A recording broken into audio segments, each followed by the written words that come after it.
Nós estamos voltando para mais um bloco do nosso programa, não é? Um bate-papo em nosso estúdio aqui na House Decor. E desta feita, nós convidamos o Denis Ramos, que é do Kenzo Sushi Lounge. Nós que inauguramos o Kenzo, não é? Estivemos participando também do aniversário do primeiro ano, do segundo ano. E agora o Kenzo já completando 3 anos de vida, de atividades e muito sucesso. Parabéns, viu, Denis? Eu falei para você que estava nascendo, agora já é uma criança, né? Já está andando, já tá andando, né? É, já está caminhando aí. O Kenzo que tem uma frequência, acima de tudo, fiel, né? Todo e qualquer estabelecimento, principalmente nesse ramo gastronômico, à medida em que ele fideliza o cliente, é uma radiografia de que, de fato, né, ele tem tomado todos os cuidados necessários com atendimento, com, evidentemente, a higienização dos alimentos, dos ingredientes, com os pratos, né, o sabor, o ambiente. O Kenzo vem conquistando isso a cada dia, né? A gente, às vezes que eu vou ao Kenzo, algumas vezes para gravar, outras para consumir mesmo, é muito comum você encontrar pessoas, frequentemente as mesmas pessoas, né? Sim, é o que eu sempre falo, né, Pedro? Eu acho que hoje em dia, para a gente... Está cada vez, obviamente, mais fácil de abrir empresas, assim, tanto é que, reflexo disso, a gente vê o quanto o mercado está aquecido. Em todas as áreas, na verdade. Mas hoje, sem dúvida nenhuma, eu acho que a maior dificuldade é manter a casa, né? E hoje, obviamente, acho que isso a gente só consegue realmente no dia a dia, né? O que você sempre tem como característica é fazer muita pesquisa, né? Antes de abrir o Kenzo, você fez uma pesquisa... Na verdade, assim, eu tenho formação, eu sou publicitário, na verdade, de formação, e depois eu fiz gestão empresarial, MBA na GV, em gestão empresarial. E, obviamente, sim, todo projeto, quando eu quero, enfim, quando ainda é um projeto... Sim.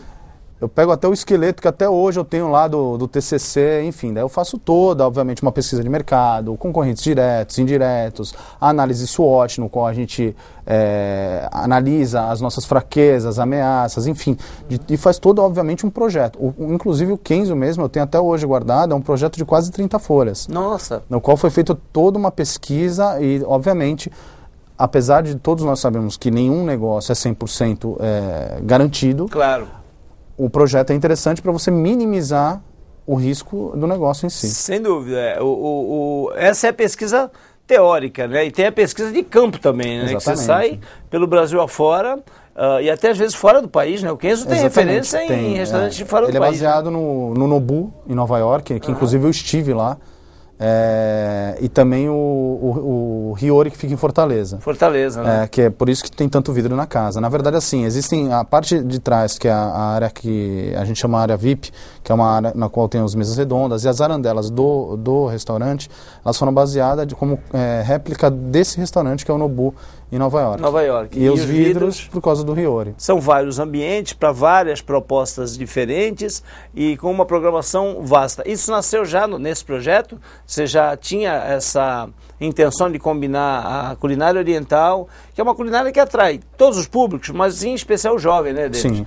E aí também aliar com música ao vivo, com DJ. É uma música que, aliás, o Denis tem uma preocupação muito pertinente, que também é mais uma dica para quem está capitaneando aí casas nessa área, que é uma música que não que não deixa as pessoas, não impede as pessoas de conversar. Exatamente, isso é importante, né? Exatamente. Na verdade, a casa ela é toda sonorizada, então quer dizer, a gente tem 12 caixas espalhadas pela casa, justamente porque com maior distribuição, a gente consegue manter com que todos os ambientes estejam sonorizados sem estar atrapalhando. Tem que aumentar muito o volume, né? Porque a música, na verdade, ela tem que agregar a refeição, né? E não está fazendo um fator determinante, até porque as pessoas vão lá para jantar, né?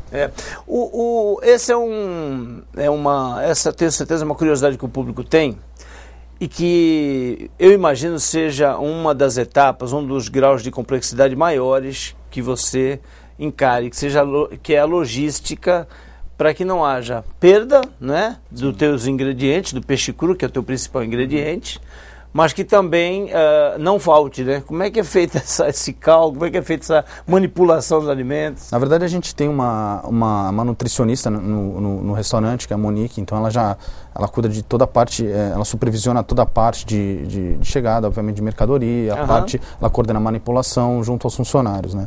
A gente tem todos os equipamentos necessários para estar mantendo todos os peixes e todos os outros produtos de acordo com as normas sanitárias e também com o padrão que tem que ser seguido para que ele não perca o sabor em si, porque a variação de temperatura, principalmente no verão, que nem no verão, a gente costuma ligar o ar-condicionado às vezes 2 horas da tarde da casa.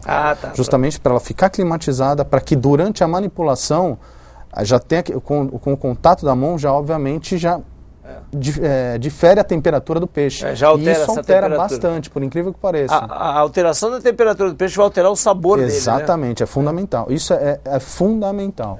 Daqui a pouquinho a gente vai falar alguns detalhes, né, sobre mitos e verdades a respeito da culinária japonesa. Como a culinária japonesa, ela, por assim dizer, no bom sentido, ela invadiu, ela atropelou, né, o Brasil inteiro. Criaram-se muitos mitos, fala-se sobre muitos folclores e algumas outras coisas que são verdadeiras. Daqui a pouco a gente vai falar um pouco disso. E me fez lembrar, porque quando você fala que a temperatura da mão vai alterar a temperatura do peixe, tem muita gente que fala que mulher não pode fazer trabalhar em culinária oriental, fazer sushi, sashimi.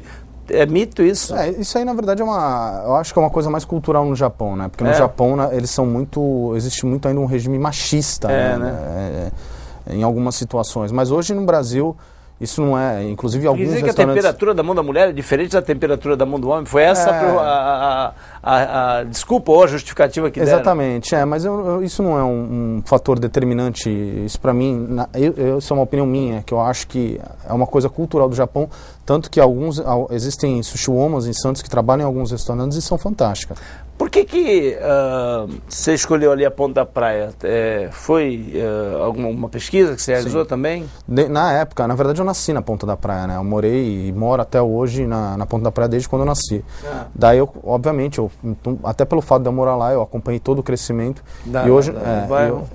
todo o crescimento do bairro, e hoje, sem dúvida nenhuma, eu acho que é um dos melhores bairros para estar apostando, porque na época, até então, eu tinha um projeto com mais de 5 mil famílias de estarem migrando para lá.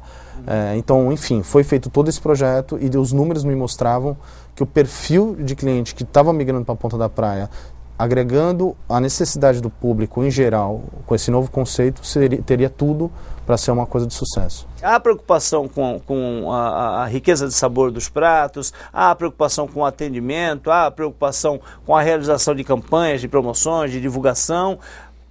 Estacionamento é uma coisa que hoje em dia conta demais. O Kenzo também conseguiu uma parceria interessante, né? A gente, além da parceria que a gente já tinha, a gente está disponibilizando ainda o serviço de valet para os clientes. Então isso é um diferencial que para a gente também tem ajudado bastante, né? Tem ajudado bastante. Tem um público mais frequente lá, Denis? Você pode me dizer assim que fazendo uma análise são mais mulheres que frequentam? Mais mulheres? Na verdade, uma proporção público... de quanto? Mais ou menos? Pedro, pelo menos 60%. 60-40, mais ou menos. Por aí. Assim, a mulher ainda é um público predominante. Apesar de que você tem o More Than Ladies, né? Que é um sucesso toda quarta-feira, né? Toda quarta-feira a gente faz essa proposta justamente com o DJ de Black Music, que é um tipo de música que agrada bastante a mulherada. O Mamute que toca esse dia. Assim, então fica um clima bem gostoso na casa e é interessante. Você vê assim, realmente, grupos de amigas que tiram aquele dia para se reunir. E aí que até foi engraçado que eu monitoro todas as redes sociais, né? E elas até criaram grupos, mas é engraçado que agora elas como é que elas chamam? Agora vamos quenzar. Virou verbo. Exatamente, virou verbo. Essa semana vamos quenzar. Que legal. Uma outra escolha estratégica, né? Quarta-feira não é por acaso, é porque quarta-feira é o dia em que normalmente acontecem os jogos de futebol à noite. Os namorados, noivos, maridos querem ir assistir no barzinho ou mesmo no estádio, quando tem jogo por aqui por perto. E aí as mulheres têm a oportunidade de se reunirem. Exatamente. E frequentarem a casa. Vamos repassar, aliás, já que nós falamos no More Than Ladies, né? Vamos repassar. Tem uma programação já estabelecida e já bastante conhecida pelos frequentadores, né? Regular. Segunda-feira? Segunda-feira a gente faz pro casal, a segunda-feira a gente dedica aos casais, que é o festival sai R$112,90. R$112,90 um homem pro casal. E uma mulher, isso. Às quartas a gente tem o More Than Ladies, que a gente comentou agora. Quinta-feira, hoje, a gente trabalha com o festival e criações do chefe. Sim. Então, além do festival padrão, a gente tem sushis e pratos diferentes que são distribuídos aleatoriamente. E daí a gente pega o feedback feedback dos clientes e a gente, os que eles gostaram, a gente mantém, os que não gostaram ou não agradaram tanto quanto a gente imaginar, a gente tira e a gente vai mantendo. Conforme a frequência, eles são introduzidos no cardápio. E na sexta? Sexta a gente tem um DJ que é o Gerson Rocha, com um loungezinho. Sábado também o Ricardo G, que está desde o começo da casa, que inclusive gravou uns 3 CDs que a casa tem também. Que legal. E domingo a gente também volta com o menu degustação. E daí às quintas e domingos a gente tem o menu degustação. Ô Denis, tem uma novidade que eu não posso deixar de registrar aqui, mesmo que superficialmente. Você está com outro projeto ainda, né? Hoje com o sucesso do Kenzo consolidado, né? A gente sabe que o Kenzo hoje tem um público fiel, uma casa que está já aí muito conhecida na região.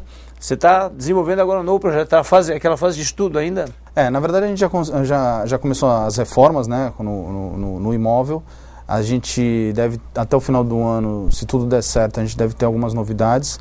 Eu posso garantir que é uma também tendência de mercado, quando eu abrir. Que não é cozinha oriental. Que não é cozinha oriental, mas com certeza vai carregar a credibilidade que o Kenzo hoje já tem. Eu falei no início, não posso deixar de cumprir o compromisso com o nosso telespectador, né? A respeito de uma apuração que a minha produção fez em relação, aliás, parabéns à produção, belíssimo trabalho, em relação a alguns mitos e algumas verdades. Como o nosso tempo é curto, eu vou dar uma abreviada aqui. A questão da cozinha oriental, combater o envelhecimento, né? Favorecer a longevidade. Afinal de contas, os orientais normalmente, né, vivem muitos anos. Aqui diz o seguinte, que de fato é um dos ingredientes para que realmente as pessoas tenham aí um tempo de vida maior e com mais qualidade. Mas está incluído nisso também, né, um bom descanso, uma conduta de vida regrada. Uma outra questão que as pessoas falam sobre mito ou verdade é de que gestantes teoricamente não poderiam comer comida japonesa. E tem gente que realmente não come, né, Denis? Mas é um mito. Que o que acontece é que carnes cruas que apresentam má conservação, e aí aquele cuidado, né, em escolher bons restaurantes, em uma de suas etapas do processamento podem conter Toxoplasma gondii, muito presente em carnes vermelhas, mas até a atual pesquisa não encontrado em carne de peixe. Então, exatamente o contrário. E eu vou ler uma última aqui, que diz o seguinte, fala sobre o miso, combatendo os efeitos nocivos da radiação. Em 1945, portanto, né, na Segunda Guerra Mundial, os americanos jogaram bombas atômicas nas cidades de Hiroshima e Nagasaki. Milhares de pessoas morreram instantaneamente e outras, meses ou até anos depois, pelos efeitos da radiação. Mas muitos médicos e enfermeiros que socorreram esses sobreviventes não foram afetados. Há pouco tempo a ciência encontrou a explicação. São substâncias presentes no miso que ajudam a prevenir a morte celular provocada pela radiação. Portanto, ficou comprovado de fato, né, que algumas pessoas que tinham o hábito de comer o miso, de se alimentarem com miso, com a sopa, com misoshiro, ficaram imunes à radiação. E logo após, quando houve o acidente de Chernobyl, na Rússia, esse país, a Rússia, importou do Japão muito miso exatamente para fazer prevenção contra os efeitos da radiação desse acidente que aconteceu em Chernobyl. Olha que coisa interessante, né? Como realmente, quando se fala que a culinária oriental é saudável, ela traz, sob todos os aspectos, uma série de benefícios. Meu tempo está acabando, eu quero aqui colher com o Denis o compromisso de que nós estaremos aqui dando em primeira mão, quando estiver definitivamente liberada a informação do nome, que eu sei que já está escolhido, do local, da culinária, os detalhes desse novo empreendimento. Denis, está firmado o compromisso? Com certeza.